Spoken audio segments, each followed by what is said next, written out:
So here's the agenda. First, we'll ask you a few questions if you can join our Menti, which you will see next. Then we have an introduction to the VitiGEOSS project, then remote sensing data and technologies in viticulture.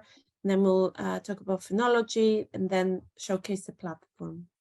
So here you have the Menti. If you can use either your computer or phone to go to the website menti.com and add this code. We just want to find out a bit more about you to know how much detail to give later on. So if you can please go to this page and add this code. And Marina, if you can please add it to the chat as well, this number. So the first question is, which of these roles characterize you best? You can choose multiple of these if you're a researcher and data engineer, for example, or a policymaker, a viticulturist. I see we have some technology providers, researchers, and data engineers here with us. One moment more. So you can remember you can join through this website at the top. Are you familiar with satellite data and Earth observations? Please let us know if yes, no, or you're not sure what we're referring to, and let's hope that we can address it in this webinar. Most of you are familiar with satellite data and Earth observations. That's great. And some people not, so hopefully you will find out more after today. So next, do you use remote sensing data, such as drone and satellite data in your work? You can say that you've used them, you currently use them, or you've used them before, but not at the moment. And no, you haven't used them, but you know what kind of data these are. And if you're not familiar, also please do let us know. Okay, so multiple people have not used them before, but they're familiar with this kind of data. And some of you have used them before. That's great. Thank you for taking part in the Menti. And now I'll go ahead and show you a quick video about the project that will hopefully give you an overview before handing over to Rosa Araujo, who is the project coordinator from EURECAT, and she will give you an introduction after this video.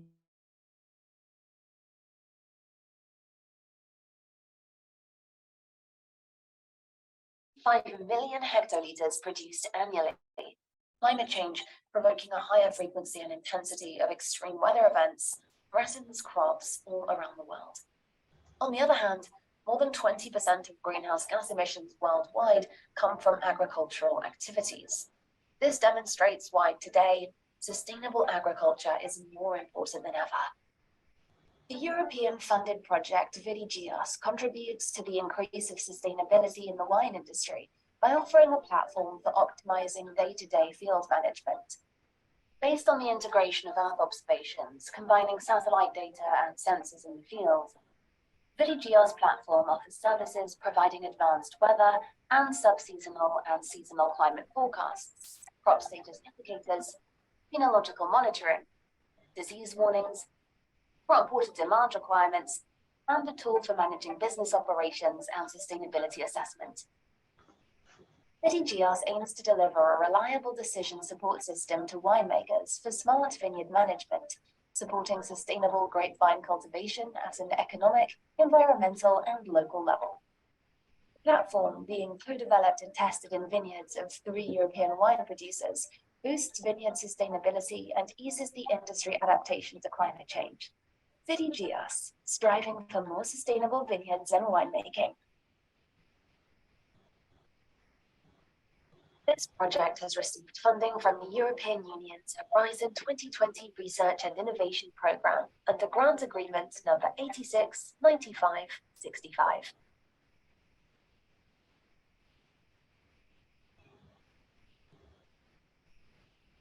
Okay, so I will hand over to Rosa Araujo now, who is our project coordinator from EURECAT, who will give you an overview of VitiGEOSS. Please, Rosa.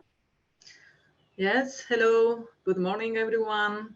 I'm Rosa Araujo, European Projects Manager at the EURECAT Technological Center, and coordinator of the VitiGEOSS project. Welcome to this webinar, and thank you very much to all of you for giving us the opportunity to explain what we are doing with this project. As we have seen in this short video, viticulture is a large economic activity in Europe, in particular in the south, and agriculture is impacting climate change as it is responsible for more than 20% of CO2 emissions. And on the other hand, as you know, agriculture is very sensitive to climate change and its extreme weather events, because it is reducing crop yields, lowering productivity, and also increasing the risk of diseases. Moreover, these are expected to be worse as the global temperature increases and the weather patterns become more irregular. And how can we cope with these challenges? Next, please, Andrea. Here is where it comes with VitiGEOSS, which is a Horizon 2020 project, an innovation action funded under the call SC516 for the development of commercial activities and services using GEOSS and Copernicus data. Its duration was planned over 42 months for covering 3 vegetative seasons. It started in September 2020, and it will finish in February next year. Next, please. Yeah, here the consortium is composed of 9 partners representing the complete value chain. On the research side, we have 4 centers. EURECAT, apart from being the coordinator, is providing the disease service, the business management, and the sustainability indicators. Then we have LINKS for the phenological forecasting, Barcelona Supercomputing Center providing the weather and climate component, and the University of Naples for the phenological models. As end users, we have 3 wine producers, Mastro Bernardino in Italy, Symington in Portugal, and Torres in Spain. They are collaborating in their requirements and also validating all the services.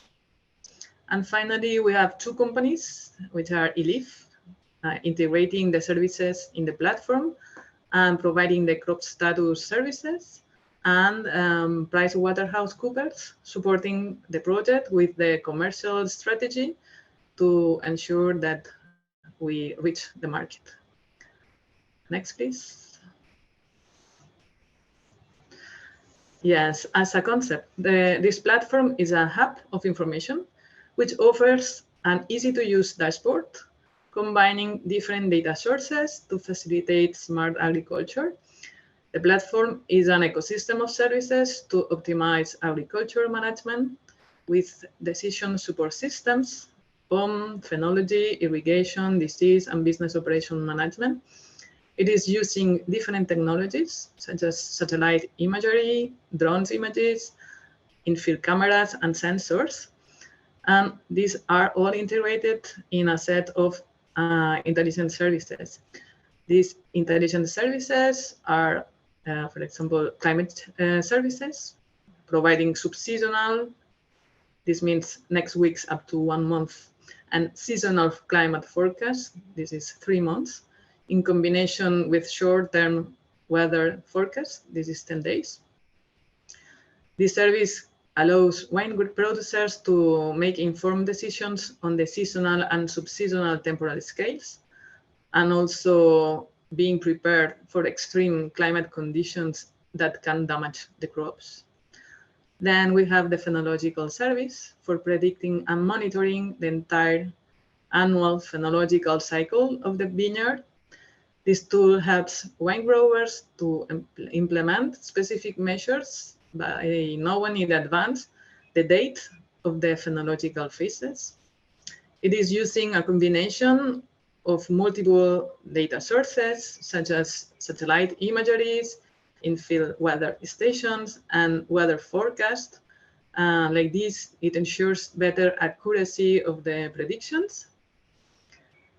Then we have the disease service, which is providing disease risk predictions by adapting to the weather variations of each year.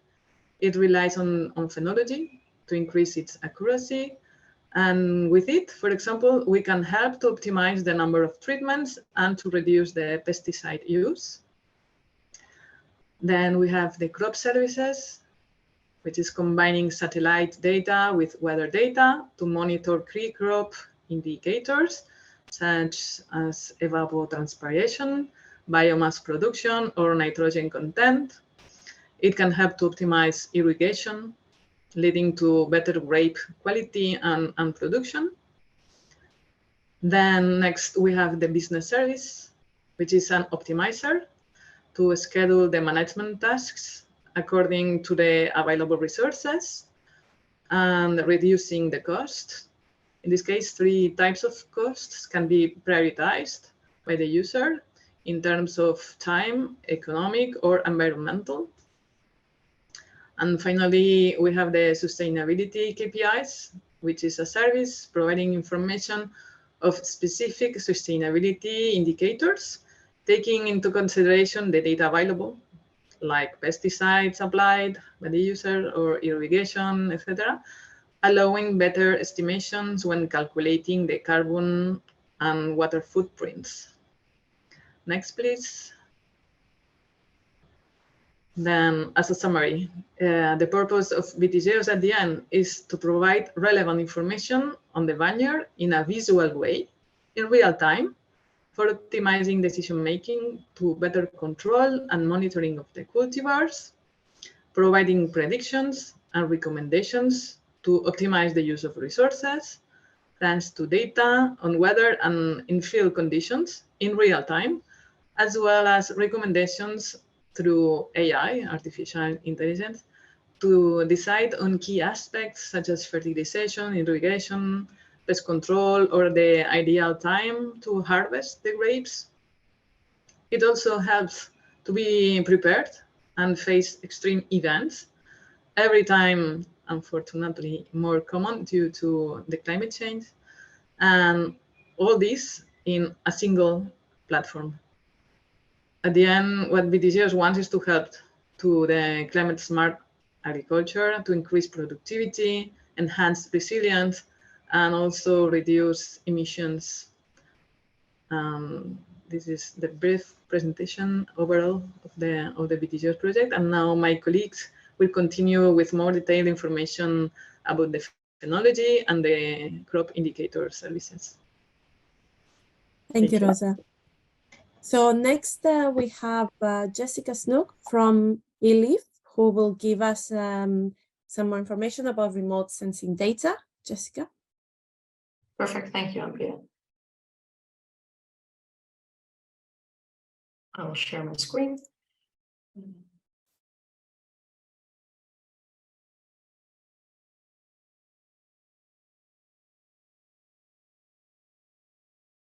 Can you see my screen? Yes. Perfect, good.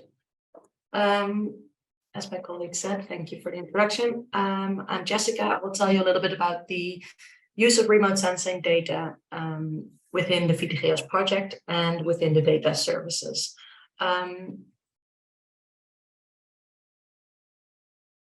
Yeah, let me start here. So why use Earth observation data and how can it help any kind of decision making on an agricultural scale?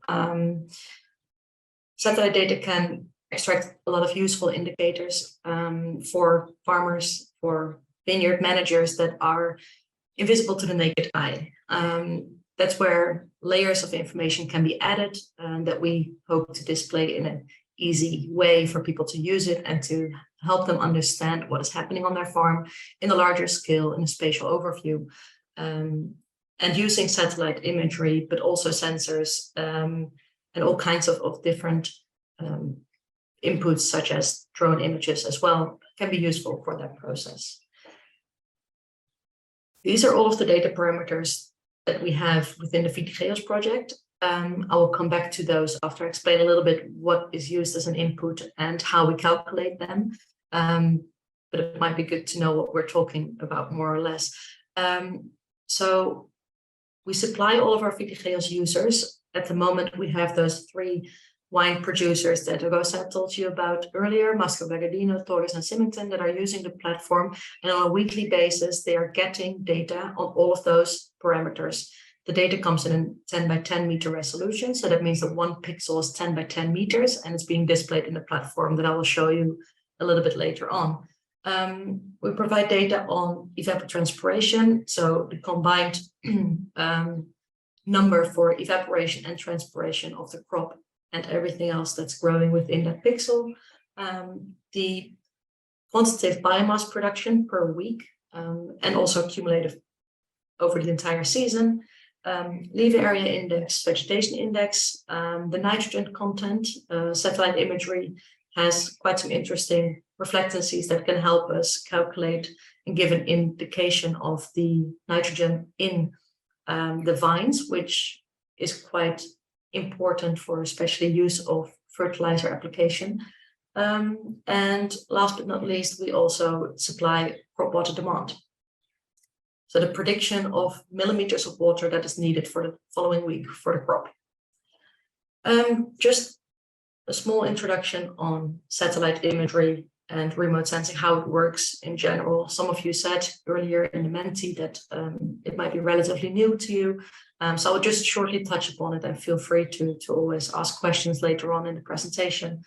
On the right-hand side, you see a drawing that displays how it works. So we have the sun radiating on the earth, and we have the satellite picking up the reflectancies of that radiation, but also picking up the reflectancies of what the earth is emitting themselves. So we can see a difference in that sense that we can expect a different reflectancy to come from water. So a lake will give us a different reflectancy than the forest will, but also if a forest has been cut down, or if a soil is bare, it will have a different reflectancy. So that's something we can calculate with. On the left-hand side, you see the entire light spectrum. And it's good to understand that what we can see with our human eyes is only a little bit of it. It's only that small part of colors that us humans can see, and everything outside of it is actually giving us a very good indication of what we're dealing with regarding to crop health. So I guess most of you had this image in biology class when growing up. I won't go into detail, but this is how our eyes work. So coming back onto that, our eyes can only process that little bit of visible light. The color band that you can see. You see that outside of the visible light spectrum, we have the infrared, we have radar, we have microwave, shortwave radiation, all of those different lengths, spectral lengths, we can't see with our human eye. However, satellites can, the sensors on the satellites, and it can give us quite some useful information. So just a very simplified image on the left, as we saw earlier, that our visible light is only ranging from 400 to 700 here. So that's on the left-hand side, which can give us information on a clear water body. So that means that our own eyes can tell us whether or not it's water. That's nice. But it kind of stops there. Our own eyes can't really tell us much more than the vegetation is green, and that's where it stops. And there's a lot more information to be gained outside of our visible spectrum that we are using in our calculations that indicate us whether or not the plant is stressed. It can be green, but it can tell us more by reflectancies of infrared, near infrared, how the plant is actually feeling besides the leaf is green. So it's those kind of wavelengths that we use and we make calculations with, combined with a lot more data inputs. Another example of one of our users' fields. So on the left-hand side, we have RGB, which stands for red, green, blue, which is the spectrum that we can see. On the right-hand side, we have infrared, which is something we can't see. So we have displayed it in the visible light spectrum here. And you can clearly see that there's a difference in in reflection within this vineyard. So on the left-hand side, we can see some drier or barer spots maybe within the rows, but there's a lot more detail when looking on the right-hand side, and we can see that there's a difference in healthy-looking vines on the right-hand side, especially in some of the corners. The top left corner looks a lot healthier than the middle part within the rows of the vine, which is something that, even if you have a very, very close look on the left-hand side, is something that's quite difficult to spot. And that's then just one reflectancy that we're looking at now. So once we start calculating with it, we can only become the wiser on it. An overview of other things that we are using as an input. So as I said, we have the different wavelengths of the spectrum, the light spectrum coming from the satellite data. On the left-hand side, you see that also sensors that are ground-based. And in order to calculate with that and to come to those parameters that I showed you earlier, we compensate for a lot of different things, and we take a lot of different factors into account. So it's important for us to know what the relative humidity is in the air that the reflectancy is being influenced by. We use the air temperature, so a lot of meteorological data goes into all of this. Light use efficiency, all of those different parameters are important for us to give an overview to the farmer. For those of you who might be interested in the satellite data that we are using, there's tons of satellites out there.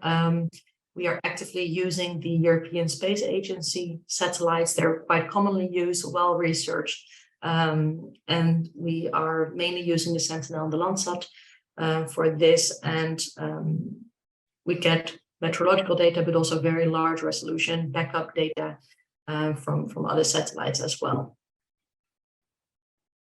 All of these different data sets go into our ET-Look algorithm.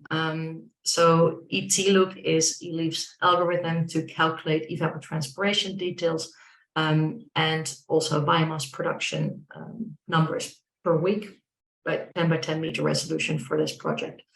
So it takes into account more than just the reflectancies. As I said earlier, it's a service energy balanced model using satellite data, but we compensate for the air temperature, the reflections, and all of those different aspects.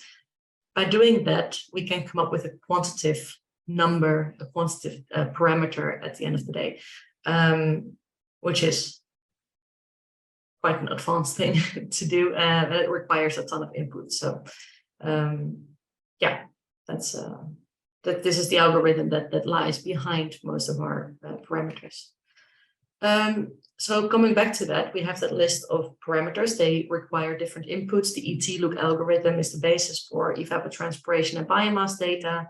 The indices are relatively simplified methods to display the health of the crop, and I will show you the difference between them on the next slides. And using the Barcelona supercomputer center meteorological data, we can also provide what we think the crop needs for the following week. So then we take into account the status of this week, and we predict for next week what the crop water demand will be.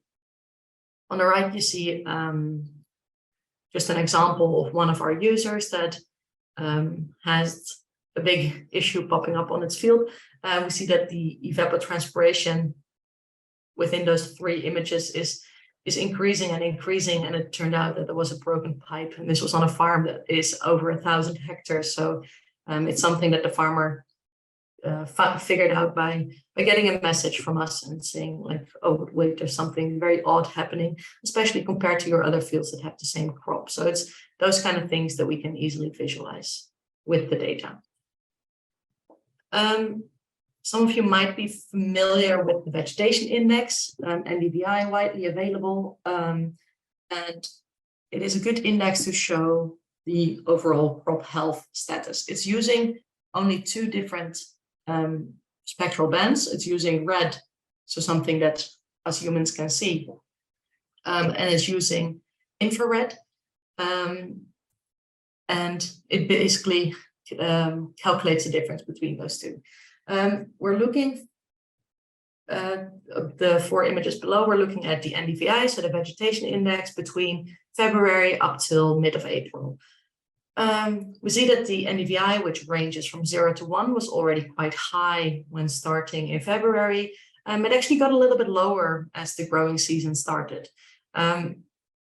Yet again, we take everything into account. So this could also be intercropping, simply grass growing in between the vines. Not really giving you a full overview of what the vine is actually doing. The biomass production, which are the 4 images on the top, is giving you a value in kilograms per hectare per week of the actual growth in the vineyard. So in this case, there's little growth in February and March. We see that they're incredibly slow number. It's almost completely pink. And we see that there's more growth happening in March and April, which is something you would expect when the vines start growing again and they have leaves on them. So it's actually showing you a much more realistic view on what it is that your vineyard is doing and what is changing. We see that there's a spatial difference between the top part of the field and the lower part. We see that there's a lot less growth happening in the lower half of it compared to the upper half. The NDVI does show that a little bit as well. It does show a lower value here. So in that case, it can be a simplified method of using that, but it's not quantified. So that's a good thing to know. So there's different parameters that can tell you different things. And in this case, it was true that the lower part of the vineyard was extremely underperforming just because of management practices that that took away most of the growth in that part of the vineyard. Another parameter then is the evapotranspiration, which we see increasing for that same period as well. So when the vines are growing, we see that it's evapotranspirating more and more per week. So those values increase, and you can also see the clear difference. It's the same field as in the previous slide, so you can see the same spatial difference within that field. Then I will hand over the presentation to my colleague Federico. You are still muted. Thank you, Jessica. So yeah, I'm Federico. I'm a researcher at Links Foundation, and now I'll talk to you about phenology. That is one of the VitiGEOSS services that we developed. So we all know that vineyard phenology plays an important role because the detection of the phenological stages allows growers to make decisions about irrigation, nutrient application, disease control, and resource allocation. Traditionally, phenology monitoring relies on labor-intensive manual observation. So within VitiGEOSS, we want to provide to the wine growers a tool able to monitor and also forecast the phenological stages. Slide.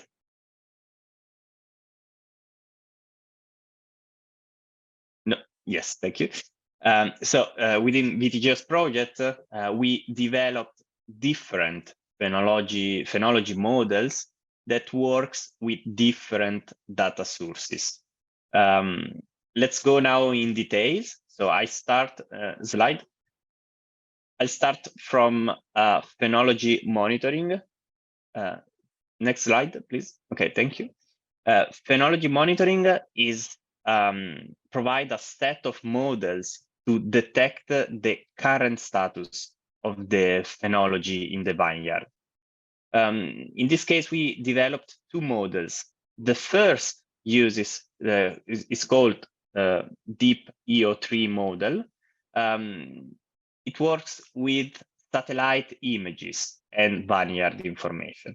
The second one, called Deep Weather Observation model, works with vineyard information and weather station installed in the field or close by. Why did we develop two models for the same task? The answer is to be scalable. In fact, the first model that uses satellite images can be applied to any vineyard because it doesn't require any in-field instrument. On the other side, the deep weather observation model requires the installation of the exploitation of near field weather station. Obviously, also the precision of the model is different. For example, for the models that use satellite images, we can have a precision and accuracy of 8 days in phenology monitoring. That means that on average, the model can wrong about a week of the actual date of the phenological stage. And while the deep weather observation that use in-field weather station, can double the accuracy because the error in days is just 4 days. Slide.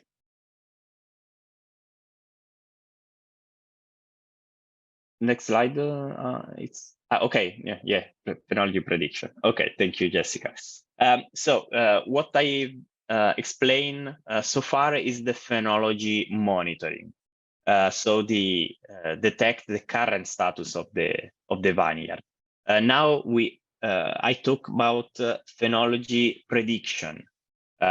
So it's not just detect the current status of the vineyard, but also to forecast when the next phenological stage will take place in the vineyard.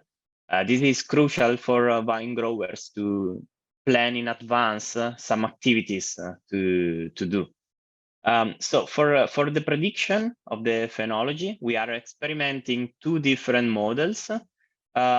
One is leverages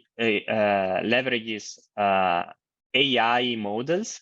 It works with the in-field weather station, vineyard information, and climate prediction. Climate prediction are provide weather information up to 4 weeks ahead. So we are able to provide a prediction about phenology up to 4 weeks ahead. In this case, we just measure the accuracy 7 days ahead with a precision with an error of 4 days, and 14 days ahead with a precision of 5 days. The second model is a similar model. It uses similar information, vineyard information, in-field weather station data, and climate prediction, also in this case, but instead of being a AI model, is a mechanistic model that uses physical simulation of the growth of the vineyard. In this case, it's still a good model, but it's slide in our test that we perform in this the last year and this year. We reach this performance that you can see on the screen. Next slide. Then there are two other sub-service in this tool, in this phenology tool. We also install. There's the possibility to install camera images, to install in-field camera to analyze the images coming from those camera. The analysis allow to segment, to detect the leaves and the grapes, and it allows to extract information through time about the growth of the of the crop. It also can be used to detect two main phenological stages. That is the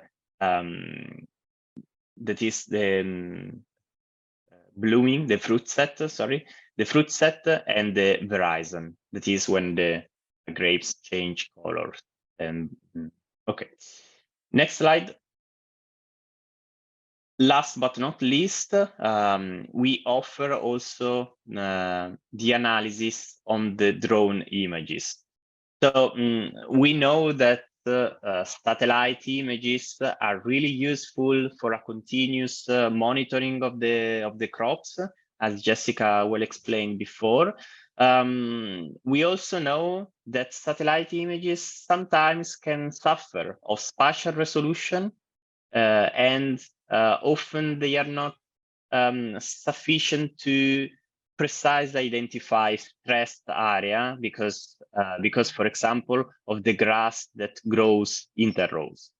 So in this case, mainly in the vegetative season, could be useful also to perform some drone flights to enable a deep analysis on the vineyard with a higher resolution.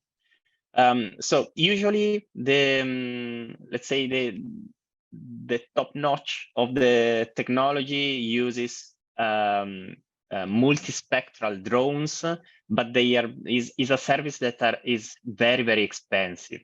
Therefore, we try to we want to offer a service that is easily scalable, even in costs.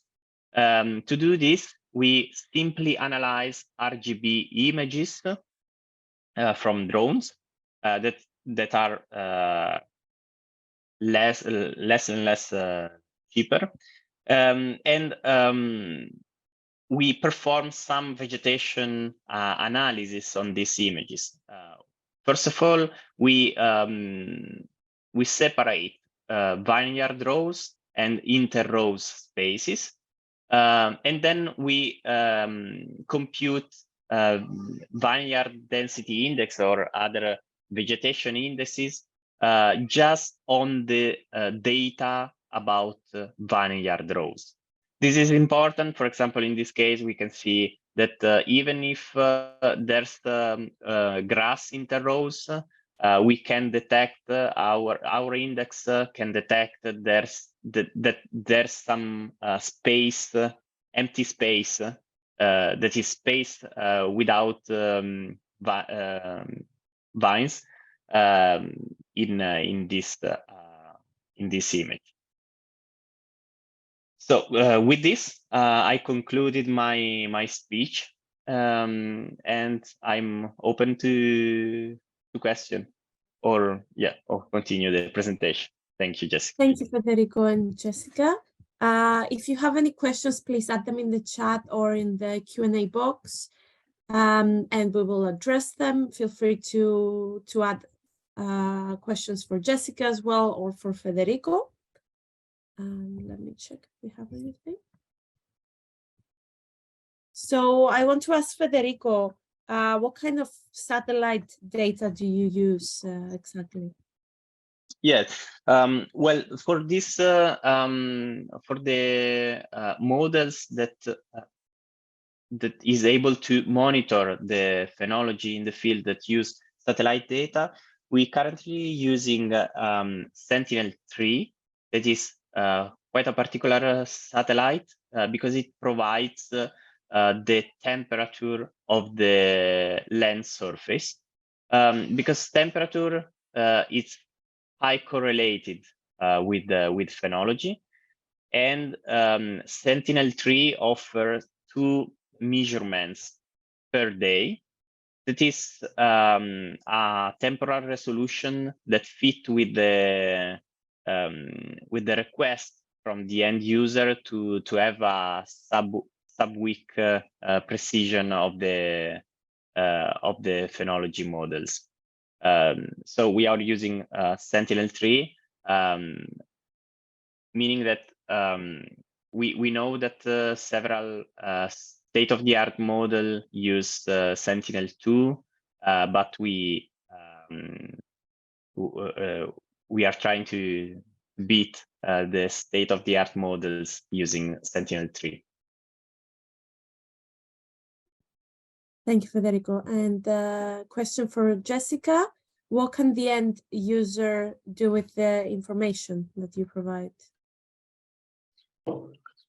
Thank you. Yeah, the end user can, what we hope the end user does with all of the information coming into the VitiGEOSS platform is helping them decide which actions to prioritize on the farm, which fields maybe to irrigate first if there is a shortage of water availability, which fields need more or direct attention over other ones.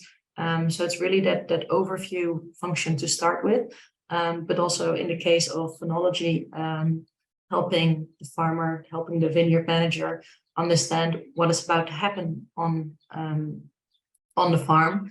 And that combined with weather data and with the changes happening or occurring very soon, deciding what management techniques to tackle first. So it could be pruning off season, it could be application of fertilizers, it could be all kinds of things that are happening. And of course, even for the harvest at the end of the season, the more people understand about data, the better they can actually read the entire vine based on the data we provide. Great, thank you, Jessica. And if you have any more questions, please let us know and we can ask Jessica and Federico. So next we'll go into Jessica, if you can share the use cases and then the platform showcase. Yes, perfect. I'll just give a few examples before I open the actual platform and show you around. Sorry, Jessica, to interrupt, but before you start, we have a question. So yes. How do you calibrate the data received from the satellites? We internally at eLeaf, we do a lot of pre-processing with the data. So that starts with taking away the clouds. We can't really trust the data that went through a cloud or to anything near it. So we cut all of that out. We take away, we compensate for everything happening basically between the satellite and between the Earth. So the satellite won't come over the right every single day in the exact same position. So we have to take into account the corner of reflectancy. So just to give you a very easy example, if the satellite is here, this will have a different angle than if the satellite is here, for example. So we need to know where the satellite is compared to the image that we take into account. We compensate for everything between the satellite and the Earth for that can influence the reflectancy. So that's air temperature, but that's also density, all those different things. So there's a lot of pre-processing with the data that happens before we actually start calculating with it. Great, thank you. And I think we don't have any more questions, so let's continue. Perfect. I just have a few more examples. Most of you must have read the news over the past month with Spain being incredibly dry and Italy all of a sudden being incredibly wet, and how that shows up in the platform and for our different users. Just some news images in case no one knows what I'm talking about. So for Italy, this is our user that's in the Campania region, so close to Naples. We saw that when looking at the climate forecast data, we saw that it was above normal, the wetness of the area, even extremely above normal compared to historical models. And we could see here on the middle left-hand side, the rainfall that was predicted for the farm, for the fields that are selected in this case. So Italy incredibly wet compared to other parts.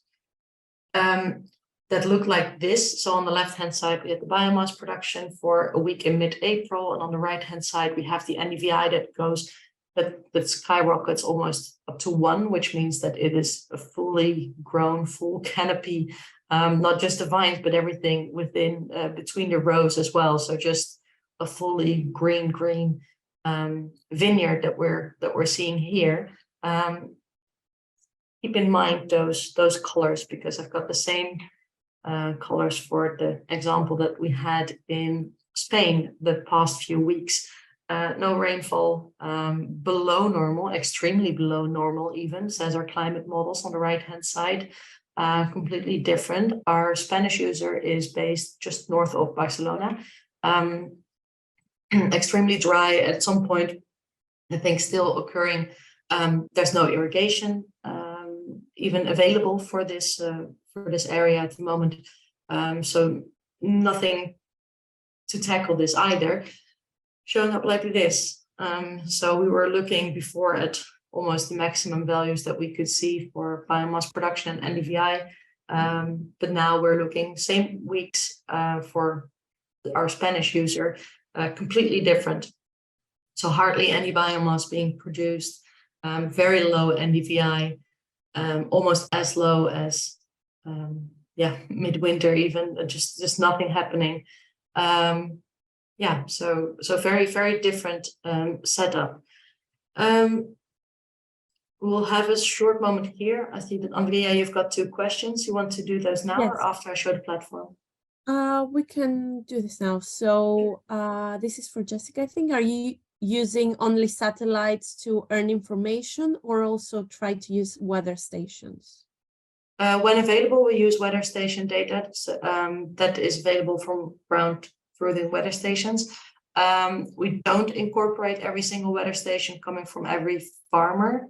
There's a reason to that there's different quality in those. That's basically it. So for areas that we can find good meteo stations, so then it's usually a provider that's either national or that has a good coverage. We try to subcontract those and to hire them for meteorological input. As eLeaf, we also run very large areas that something like subcontracting weather stations is nearly impossible. So then we only use satellite data, but when we zoom in for specific areas, then definitely local weather stations are a huge plus. They give us much more detail. Right. And a question for Federico. You spoke about phenology, but could you predict the phenological development of different grape varieties as well? Thank you, Andrea. Thank you for the question. Yes, actually, in VitiGEOSS, we are analyzing and studying different varieties, and we are providing the information about phenology for those varieties.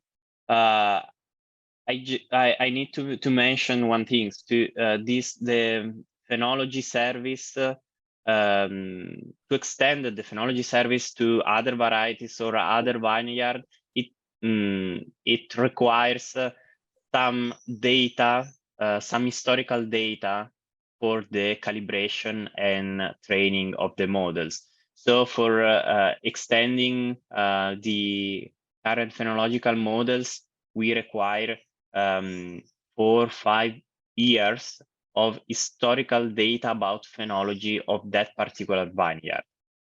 We can collect, for example, the satellite images. They are available, the historical satellite images, so we can collect the data and calibrate the models. And if the user wants to use other models that use weather station data, we would need also the historical data of the weather station. Last thing to mention, the VitiGEOSS platform allows not only to query our phenological models, but it allows also to keep track the current phenological status. So the end user can start the VitiGEOSS, can start using the VitiGEOSS platform just to keep track of the phenology, and then maybe later in years we can start providing also information about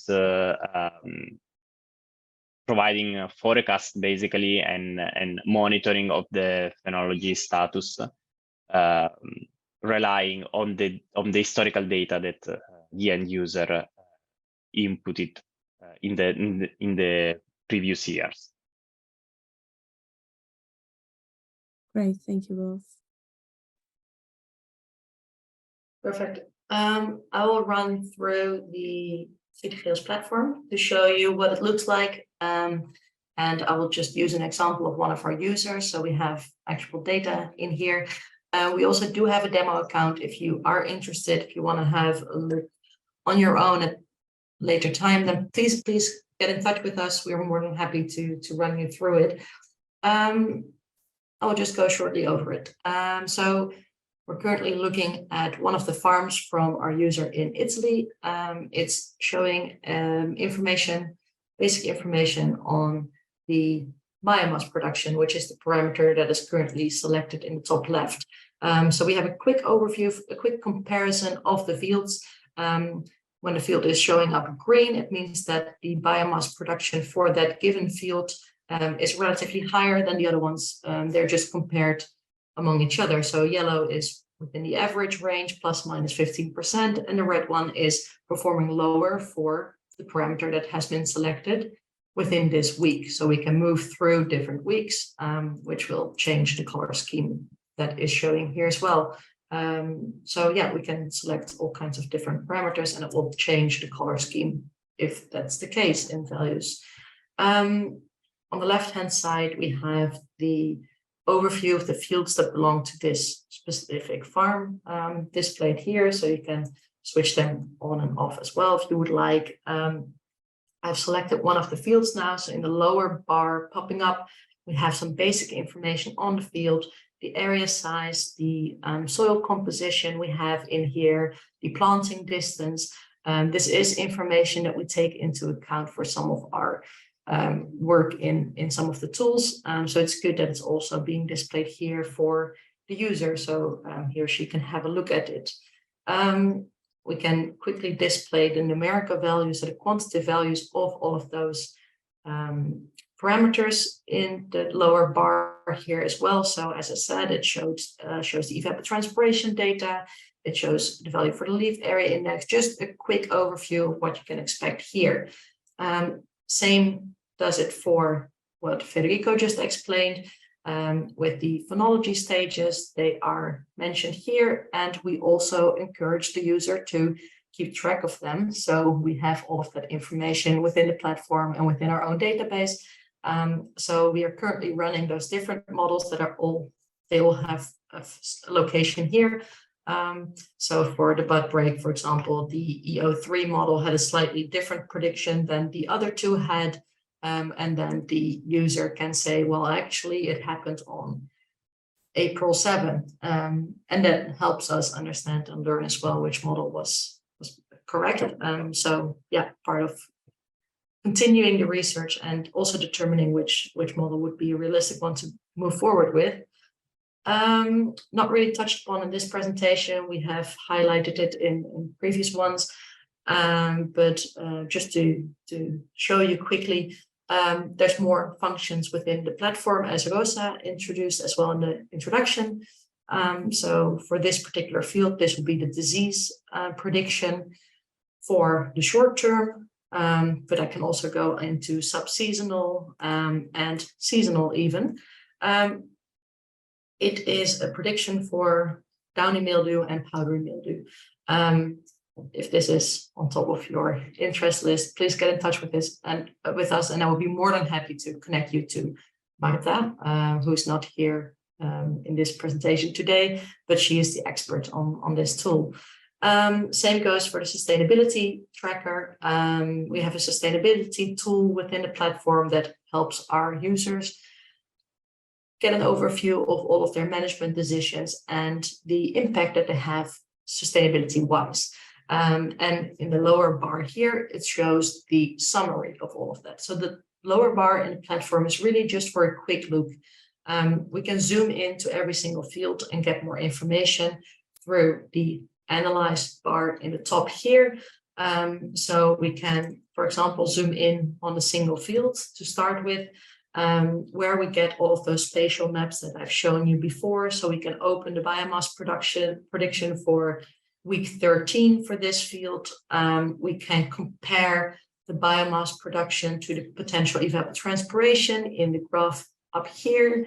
You can basically just easily switch on and off the parameters that you would be interested in comparing. And when clicking on one of the spatial maps, it enlarges here. All of the tools have their own page. So the quick overview on the landing page was just an introduction to it. We have the business and sustainability scheduler, which creates this massive overview, which is color-coded to help the users track their sustainability decisions, but also you can also prioritize financial decisions or else. We have a disease prediction alert system as well. So what I just showed about the mildew predictions, you can also choose to get notified when something changes in the predictions by email. Yeah, so you can switch that on and off here. We have a more detailed page for the phenology here, just a short overview in the lower half of what the actual phases are again. And then here per field, because all of the fields are selected now, when everything is predicted, but we can also prioritize the phases or the enter dates, and we can move between the different models that are implemented. Another service that we have not, that's not true, because, oh yeah, okay, I haven't selected one field. Let me see. Why is this not happening? Yeah, no, it does. So the weather and climate service that BSC has developed for the VitiGEOSS platform. So we're currently looking at a sub-seasonal overview of the predicted temperature that you see here for the following 4 weeks. But we can even move to seasonal and select the minimum temperature, and it will create a graph for that as well. The data can be downloaded and worked with offline as well. So the user can scroll through the priorities that he or she has in this service here. Now it is working. We can move through precipitation and all of the other parameters here. There's more information on field level for that. So this is a comparison of all of the fields. You can do that among each other. You can go into the statistics of all of the fields, which is a huge mix of numbers per data parameter per field, which allows you to compare those with each other. So it's really possible to start with this quick overview, to just open that bottom bar and to start working there and learn about your field, but also to really zoom in and see in detail where in the field might be interesting to focus on. And when a farmer or a user has multiple fields, it will show here. So for example, in this estate or this area, there are 4 farms that are underneath this bar. So that helps you in there as well. There's information on how the platform works, what the data parameters mean, where you can find anything in the platform as well. Yeah, so this is a quick introduction of how within the VitiGEOSS platform we have given everything a place that we are researching on and that we are developing for the project and how it interacts with each other. So we really want to give the Vineyard manager one place, one overview to find all of its information and to make decisions on that. Yeah, I think that's it regarding the demo. Over to you, Andrea. Thank you, Jessica. We have a few questions. So what are the areas covered by this platform? And another similar question, do you have any information how many companies are using this platform, and is it usable only in Europe, or do you have clients in other continents? So the VitiGEOSS platform has been created a few years ago for the purpose of this project, which means that we are active in Portugal, in Spain, and in Italy currently. But for a lot of the functionalities that we have in the platform, it's relatively easy to upskill and to move to other areas as well. Since it's EU funded, this is where we started. So that will be relatively easy to add people, to add farms in those areas close by. But we foresee, or we hope to see, more interest in France, for example, given that that is, of course, also a big wine producing country. So yeah, relatively easy. And for some of the tools within the platform, it requires a little bit more input from the end user. So that's a discussion to have then, what is needed to provide data for a potential new end user. But in theory, it can be copy pasted to basically everywhere. Yeah, because it doesn't require us to be present on the farm. Right, thank you, Jessica. And we have a few more questions for you, which would be great if you can please join the same Menti again and answer these questions. So we want to know how interesting it will be for you to include this kind of data to your work, and if you can rate this satellite data in general, then the VitiGEOSS crop monitoring that Jessica showed, and the VitiGEOSS phenology service that Federico shared, and also other VitiGEOSS services which you might have seen a bit in the platform or in Rosa's presentation. So these services include the climate forecast, disease management, and the business. You can use either the code or the link shared in the chat. So as before, please go to menti.com and use the code shared. I will give you a moment. Thank you to those who are voting. We see that there's quite a bit of interest in crop monitoring and phenology, not as much in other services, but satellite data in general has quite some interest. That's great. Thank you for voting. It's very interesting for us to know how useful this is for your work.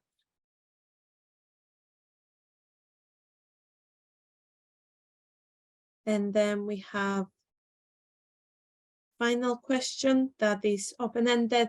So what do you think the potential of remote sensing is for your work and sector? So you cannot, you can write any short phrases here. It would be useful for us to know as well how you would be using this for your work and how useful it would be for you. I will stop sharing, but this will remain open. So please add your responses. And if you have any more questions, please add them in the chat now before we close.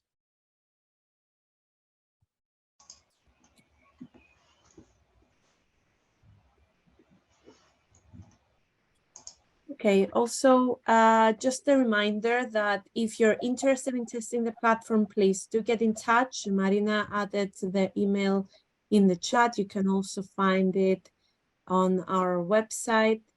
And I'll give the floor to Rosa, the project coordinator, to give us a few last words. Thank you, Andrea. Thank you, Jessica and Federico, for your presentation. We have reached the end of this webinar. I would like to thank you all of the attendants for the participation and the engagement. I hope you found this session informative and useful for your professional development. If you have any question or feedback, please feel free to contact us via social media or our project website.